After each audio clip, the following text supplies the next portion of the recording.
Assalamualaikum warahmatullahi wabarakatuh. Kembali lagi dengan saya Muhammad Gilang Bagindo, NIM 21343030. Topik yang akan kita bahas hari ini terkait dengan kewirausahaan dalam kebijakan revolusi industri 4.0.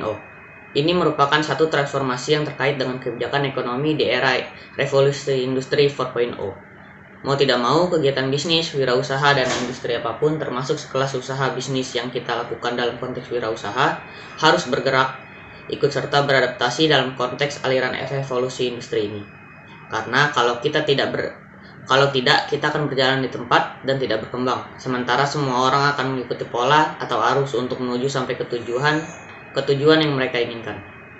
Nah, sekarang ini tentu saja menjadi persoalan bagi kita yang tidak terbiasa dengan kondisi-kondisi atau keadaan berpikir, bergerak, melakukan sesuatu dengan terminologi teknologi. Karena 4.0 erat kaitannya dengan teknologi, dengan dunia maya, dengan kemampuan dan kemauan kita untuk membaca sesuatu di luar nalar, di luar kebiasaan, di luar ekspektasi. Apa yang sebelumnya belum pernah kita sentuh, sekarang mau tidak mau kita harus terlibat, dan itu bahkan dijadikan sebagai senjata utama.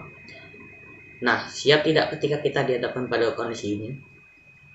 Sesuai dengan filosofi kehidupan terkait dengan perubahan tadi, mau tidak mau, suka tidak suka, Anda harus ikut serta mengambil bagian. Beradaptasi, mencoba, dan melakukan. Karena yang tidak pernah mau melakukan tidak akan pernah tahu sampai di mana usaha yang kita bisa lakukan.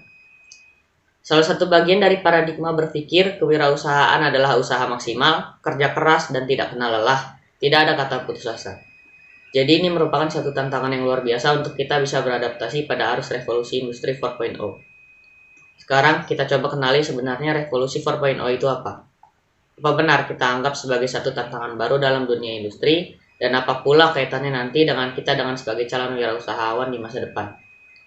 Selain tantangan ekonomi, sebenarnya saat ini kita juga melihat dan merasakan adanya tantangan industri yang menuntut transformasi atau perubahan arah ekonomi secara komprehensif, secara menyeluruh. Yang kedua adalah sebagai langkah penting memanfaatkan sekaligus mengoptimalkan momentum revolusi industri 4.0 untuk menarik industri yang mau tidak mau, yang masih ketinggalan masih menggunakan teknologi 1.0, 2.0, 3.0 agar lebih efisien, lebih produktif. Apa di zaman sekarang masih ada industri-industri khususnya di Indonesia yang berada pada fase industri titik 1.0, 2.0, dan 3.0? Masih banyak, misalnya revolusi industri, contohnya adalah mesin mekanik, industri tekstil, atau menggunakan alat tenun. Yang pada saat 4.0 orang sudah menggunakan mesin tenun, kita masih menggunakan alat yang sangat tradisional. Pada saat orang menghasilkan 10 tenun dalam 1 jam, kita menghasilkan 1 tenun dalam 10 hari. Yang kedua, pertanian. Begitu banyak yang berada pada fase industri 1.0, mesin bajak misalnya.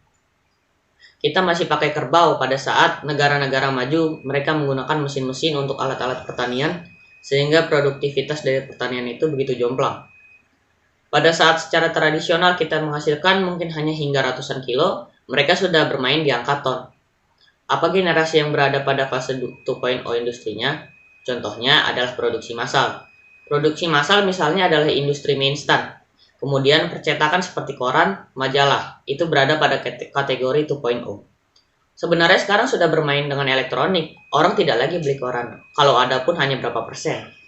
Karena hanya tinggal buka di gadget, semua informasi yang diperlukan tampil dalam hitungan detik. Revolusi industri 3.0, komputerisasi industri elektronik otomotif itu masuk dalam kategori 3.0, baru pada fase proses komputerisasi. Sementara harusnya kontrolnya sudah meningkat. Tetap saja, pada hitungan matematisnya adalah hasil produksi dan revolusi 4.0. Meski Jepang sudah berada di kategori 5.0, kita baru di 4.0. Itu pun kita merasa ketinggalan. Karena pada saat kita beradaptasi, mulai berkoar-koar dengan revolusi industri 4.0, ternyata sekian puluh persen kita masih banyak bergerak di fase 1.0, 2.0, dan 3.0. Kita ambil contoh. Revolusi industri 4.0 ini otomatisasi. Vintage misalnya. Kemudian consumer digital seperti misalnya Gojek, Gopar. Bayangkan hanya dengan memesan 1 kali bisa langsung jemput dan antar sesuai alamat dan biaya yang murah, mudah. Kalau taksi kita belum bisa prediksi berapa biaya yang akan dikenakan, bagaimana keamanannya, berapa lama akan sampai di tujuan. Tapi dengan menggunakan consumer digital, semuanya jadi sangat mudah. Kali ini kita bicara soal transformasi ekonomi. Strategi kebijakan pembangunan pada saat ini. Transformasi struktural ekonomi semuanya diarahkan pada supply side, dan ini seharusnya sejalan dengan demand side. Sekarang mau tidak mau ini harusnya berimbang. Ketika supply side bangun, seharusnya juga diangkat dengan demand-nya. Jika supply-nya dan demand-nya seimbang, maka kemajuan ekonomi akan bisa terwujud dalam transformasi ekonomi. Sekarang coba kita lihat. Supply side itu paling tidak ada 4. Pertama, reformasi agraria. Yang kedua, pembangunan infrastruktur. Yang ketiga, peningkatan SDM, sumber daya manusia. Yang keempat, bantuan sosial. Ketika supply side dibangun, maka harus diikuti dengan demand side-nya. Yang pertama, menjaga daya beli. Yang kedua, meningkatkan investasi. Yang ketiga, meningkatkan ekspor. Jadi, dalam konteks transformasi ekonomi yang dibenahi adalah kualitas dalam negeri yang kita punya untuk kemudian diproduksi dan diekspor keluar sehingga harganya menjadi naik berlipat ganda dan itu memberikan keuntungan buat kita. Transformasi kebijakan ekonomi di era revolusi industri 4.0 difokuskan untuk merubah ekonomi berbasis sumber daya alam ke ekonomi berbasis nilai tambah berbasis industri manufaktur dan jasa. Di tengah-tengah dari proses perubahan dari SDA ke nilai tambah, perlu transformasi untuk meningkatkan daya saing. Untuk merespon pergeseran struktur ekonomi dari SDA ke jasa, perkembangan teknologi, dan tantangan lain. Industri manufaktur paling tidak kaitannya pertama kita bisa lihat adalah kontribusi terhadap PDB. Bahwa industri itu harus memberikan kontribusi PDB yang menurun dari presentasinya 26 pada tahun 2001 sampai 2016. Nah, sekarang harusnya terjadi penurunan dalam konsep kontribusi itu terhadap PDB. PDB itu produk domestik bruto. Ada pula istilahnya GDP, Growth Domestic Product. PDB ini adalah salah satu indikator yang sangat penting untuk mengukur kondisi perekonomian sebuah negara. Yang kedua adalah penyebabnya karena pengawasan teknologi yang masih rendah. Yang ketiga disebabkan karena labor market kita di Indonesia yang belum efisien. Kemudian perlu dilakukan dalam manufaktur ini semacam revitalisasi industri manufaktur. Sekarang kita bahas jasa. Sektor jasa memiliki pertumbuhan dan kontribusi terhadap PDB terbesar, namun memiliki defisit neraca yang meningkat. Penyebabnya adalah 58% tenaga kerja berpendidikan rendah. Kemudian investasi di Indonesia masih sangat rendah akibat kondisi ekonomi, ketidakpercayaan pasar, dan segala macam. Sehingga yang mesti dilakukan adalah penguatan sektor jasa. Sekarang kita bahas tantangannya. Tantangan yang pertama adalah globalisasi, seperti integrasi ekonomi ke pasar global. Yang kedua, perkembangan teknologi khususnya digital. Yang ketiga adalah bonus demografi. Dari tantangan ini, maka kebijakan harus mengarah ke sana. Yang pertama, pembangunan infrastruktur. Kedua, dengan insentif fiskal. Yang ketiga adalah kebijakan perdagangan. Yang keempat, perbaikan iklim usaha. Dan yang kelima, bantuan sosial. Serta yang keenam, pengembangan sumber daya manusia (SDM). Yang bisa kita lakukan melalui pengembangan SDM, yang pertama mitigasi otomatisasi, yang kedua penyiapan future work, dan yang ketiga adalah ekosistem inovasi. Pengembangan tersebut bisa melalui vokasi, dan yang kedua melalui insentif pajak bagi industri untuk pengembangan vokasi. Untuk menyiapkan kebutuhan kompetensi SDM di era industri 4.0, ditetapkan strategi perbaikan pendidikan dan pelatihan vokasi yang dilakukan melalui 3 lembaga vokasi terutama untuk mendukung sektor prioritas pemerintah. 3 lembaga vokasi itu adalah SMK, Politeknik, dan satu lagi Balai Latihan Kerja atau BLK. Yang kedua fokusnya adalah pada sektor prioritas. Sektor prioritas ini adalah manufaktur, agribisnis, kesehatan, pariwisata, ekonomi digital, dan pekerja migran, dan sektor lainnya yakni sektor yang rentan terhadap otomatisasi. Fokus yang ketiga adalah perbaikan bisnis proses. Perbaikan bisnis proses ini terkait dengan pendidikan dan pelatihan vokasi.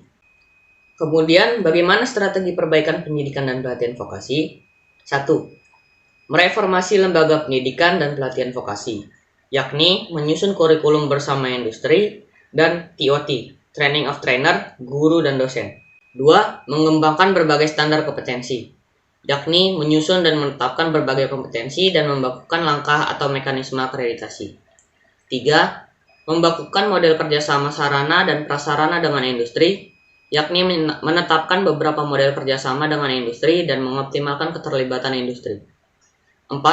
Membakukan mekanisme pemagangan, yakni menetapkan template atau model peran dunia usaha dan TOT, Training of Trainer, instruktur pemagangan. 5. Meningkatkan pendanaan dan koordinasi, yakni insentif pajak bagi industri, menyusun skema pendanaan yang sustainable, membentuk komite vokasi di pusat dan daerah, serta menyusun informasi pasar kerja atau online job platform. Kemudian, 5 sektor utama telah dipilih sebagai sektor fokus untuk Making Indonesia 4.0. 1. Makanan dan minuman untuk menuju kekuatan besar di ASEAN. 2. Tekstil dan busana untuk menuju produsen functional clothing terkemuka. 3. Otomotif untuk menjadi pemain terkemuka dalam ekspor ICE, Internal Combustion Engine, dan EV, Electric Vehicle. 4. Kimia untuk menjadi pemain terkemuka di industri biokimia. 5. Elektronik untuk mengembangkan kemampuan pelaku industri domestik. Untuk menciptakan pertumbuhan ekonomi yang berkualitas di era industri 4.0, diperlukan kebijakan perdagangan yang dilakukan melalui mendorong pertumbuhan ekspor dan pengendalian impor, terutama pada bahan baku industri. Hal ini diharapkan dapat menumbuhkan industri. Mendorong ekspor dilakukan dengan cara yang pertama, insentif fiskal untuk berorientasi ekspor. Yang kedua, percepatan pembangunan destinasi wisata prioritas nasional. Yang ketiga, kemudahan pelayanan untuk mendorong kinerja ekspor. Keempat, kemudahan pembiayaan untuk industri berorientasi ekspor. Dan kelima, fasilitas SVLK, sistem verifikasi legalitas kayu bagi IKM industri kecil menengah kehutanan. Mengendalikan impor dilakukan dengan cara pertama, penjadwalan ulang PSN, proyek strategis nasional. Kedua, pemenuhan TKDN, tingkat komponen dalam negeri bagi proyek yang berjalan. Ketiga, implementasi mandatory biodiesel B20. Dan keempat, peningkatan tarif PPH, pajak penghasilan impor barang komunikasi. Sekian dari saya, mohon maaf jika ada kesalahan. Wassalamualaikum warahmatullahi wabarakatuh.